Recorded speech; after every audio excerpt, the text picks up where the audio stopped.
No primeiro capítulo da série, O ar-condicionado com tecnologia brasileira, conhecemos um pouco mais sobre a história da Tecamsi e sua expansão mundial, passando pela jornada da Tecamsi Brasil e os investimentos globais em parques fabris, maquinários e equipamentos. Fernando Fischer e Homero Busnello contaram como a Tecamsi acompanhou a evolução do mercado de ar-condicionado no Brasil, crescendo junto com o desenvolvimento desse segmento, e as parcerias que fortalecem a pesquisa, o desenvolvimento e a inovação. Confira agora o segundo episódio da série O Ar-Condicionado com Tecnologia Brasileira, onde vamos explorar o desenvolvimento tecnológico e parcerias com universidades e instituições.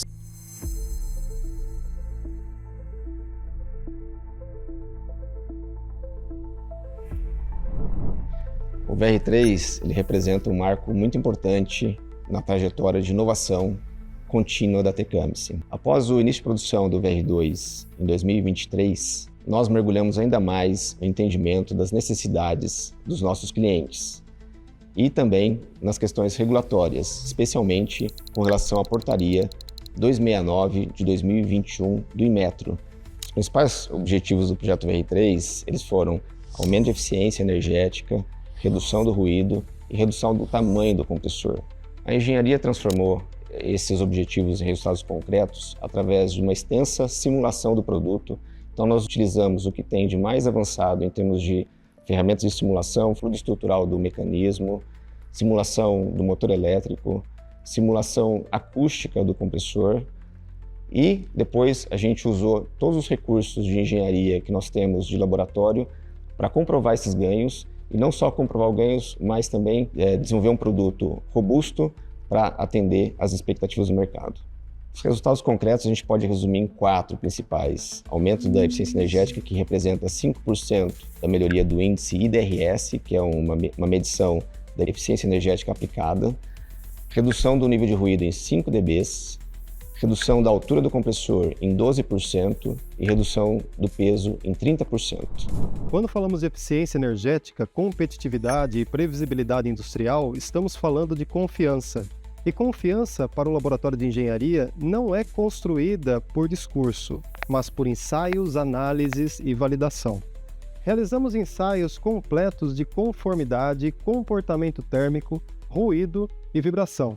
Esses resultados não são apenas indicadores técnicos. Eles representam vantagem competitiva em um mercado orientado por eficiência, sustentabilidade e experiência pelo usuário. A manufatura foi preparada para a nova geração com base em 3 principais pilares. Primeiro, adequação dos nossos processos ao novo design de produto.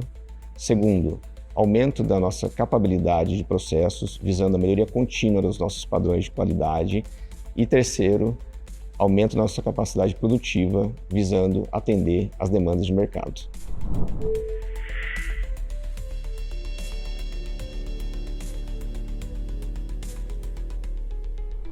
O futuro do ar-condicionado não será uma evolução linear, será uma reconstrução.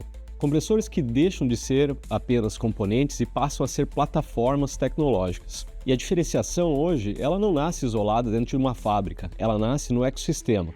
Com a UFSCar, desenvolvemos materiais magnéticos avançados, utilizando matéria-prima brasileira. Isso não é apenas inovação, é soberania tecnológica, é reduzir dependência, é dominar o núcleo da tecnologia. Já com a UFSC, avançamos em mecanismos de compressão, novos materiais, otimização de componentes dinâmicos, redução de vibração e ruído.